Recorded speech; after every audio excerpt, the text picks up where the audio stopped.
Oi, pessoal! Oi! A gente está trazendo o nosso devocional da semana, né? E espero que Deus venha falar com todos nós. Amém.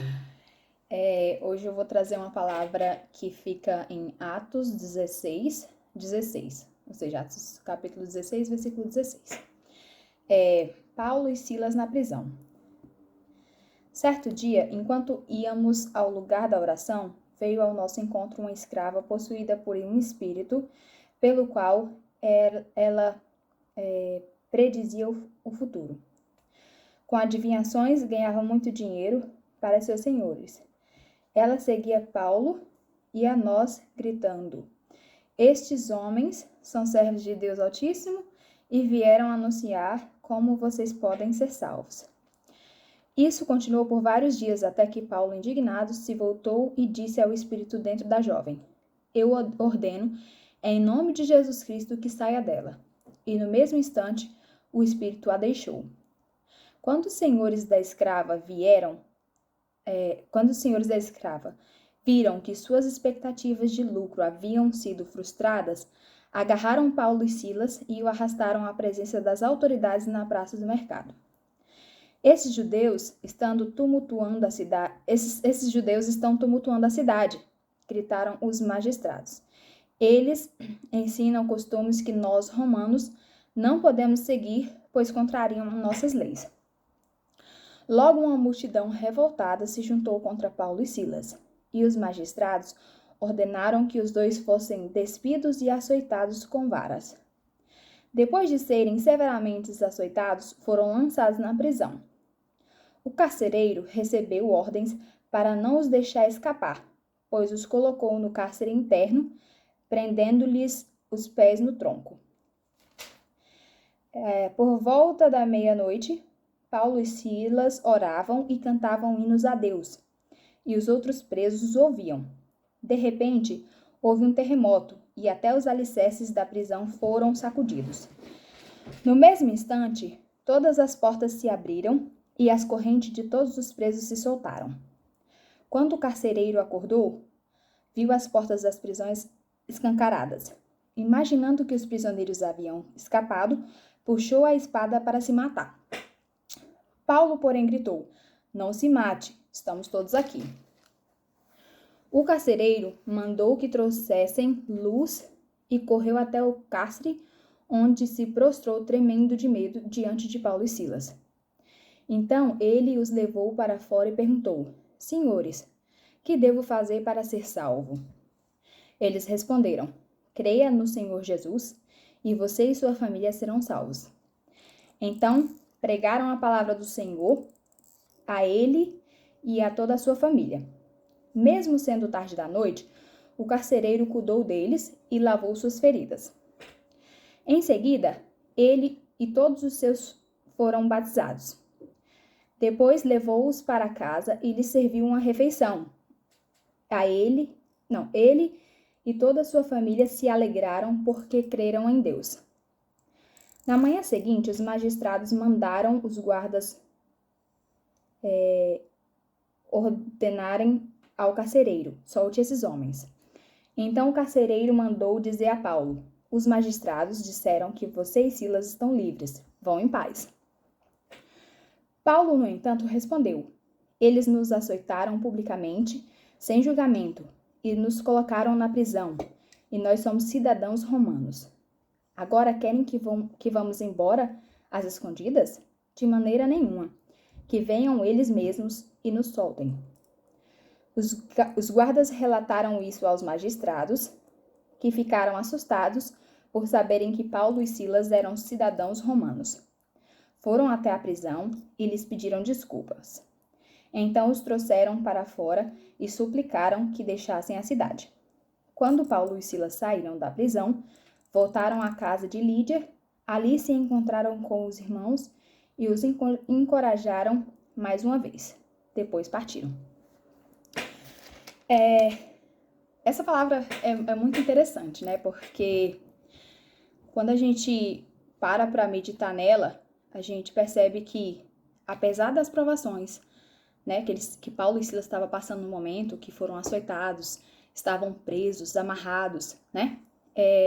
Eles não deixaram de louvar a Deus. Então, é uma mensagem muito bonita pra gente. Todos nós passamos momentos difíceis, tem provações na vida que, tipo assim, são bem difíceis mesmo de passar, mas a gente tem que manter em mente que a gente não pode deixar de adorar, a gente não pode deixar de ter comunhão com Deus, certo? E, além disso, os prisioneiros que estavam ali, eles foram tocados de certa forma que eles nem quiseram ir embora, né? Através dos louvores e das orações que Paulo e Silas estavam fazendo naquele momento, isso veio a tocar o coração deles e eles nem quiseram fugir. Então, tudo isso, em todas essas coisas a gente vê o agir de Deus. Qual era o propósito de Paulo e Silas ter sido preso, né? Porque na vida da gente, na vida de quem serve a Deus, tudo que acontece na vida de quem serve a Deus tem um propósito, entendeu? Porque Deus, ele tá no controle, ele não deixa nada acontecer com a gente que não seja permissão dele, entendeu? Então, qual era o propósito ali de Deus naquela prisão de Paulo e Silas, naquele momento, né? Naquela provação que eles estavam passando? Eu vi aqui que foi muito a questão de Deus ter falado no coração das pessoas que estavam ali também presas, e também na salvação do carcereiro e da família dele, né? Porque eles se converteram a Deus. Então, apesar daquele momento difícil que eles passaram, havia um propósito naquilo, né? E isso destaca muito o poder da oração, o poder da adoração e o poder da comunhão que a gente tem com Deus. Que isso pode trazer milagres, sabe? Transformação, libertação. E então, a mensagem que eu trago hoje pra gente é que a gente venha ter mais comunhão com Deus, que a gente venha orar mais, que a gente venha louvar mais. Eu cresci num lar que, gente, praticamente todos os dias, minha mãe coloca um hino pra passar em casa. E isso é muito lindo, sabe? É edificante, é transformador. E Deus fala com a gente quando a gente não tá nem esperando. Então, uma mulher também de muita oração. E então ela é um grande exemplo pra mim, sabe? Meus pais, na verdade, sempre foram um grande exemplo pra mim. E eu acho que é isso. Né? Na verdade, nossa família, né, sempre foi um grande exemplo. Então, é isso, a gente tá em comunhão com Deus, buscando a Deus constantemente. Amém. Amém. Bom, eu vou trazer aqui em Provérbios Provérbios 9, de 7 a 9, que fala: quem corrige o escarnecedor fica envergonhado, quem repreende o ímpio só prejudica a si mesmo. Não corrija o escarnecedor para que ele não te odeie. Repreenda um homem sábio e ele te amará. Dê instruções a um homem sábio e ele será ainda mais sábio. Ensine um homem justo e ele crescerá em aprendizado. Muitas vezes a gente fica com medo ou receoso de levar a palavra, porque sempre tem pessoas ignorantes para tentar nos parar. Mas Deus mesmo nos fala, porque a gente não tem que estar querendo provar para eles que sobre o amor de Deus, sobre o Evangelho, mas que a gente possa dar exemplos com atitudes, caminhar conforme o que Deus manda, conforme a palavra, né? E que a gente possa, sim, levar a palavra para nossas escolas, nossos trabalhos, sempre mostrar o que é ser cristão.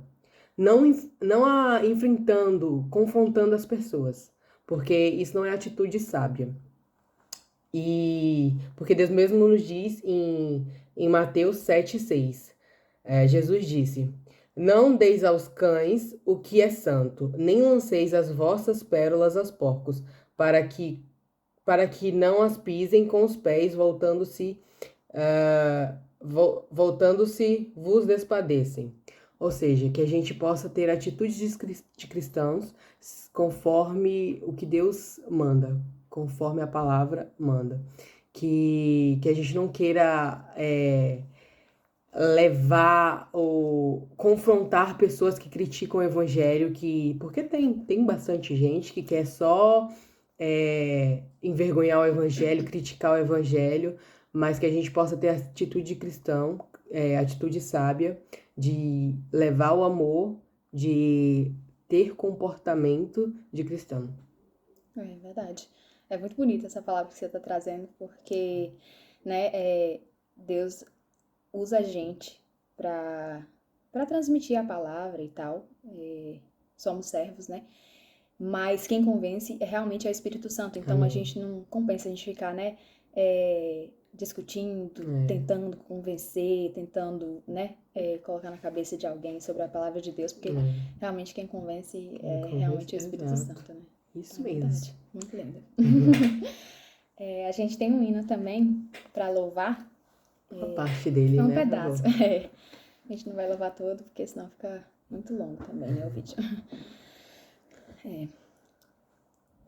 Distante de ti, Senhor, não posso viver, não vale a pena existir. Escuta o meu clamor, mais que o ar que eu respiro.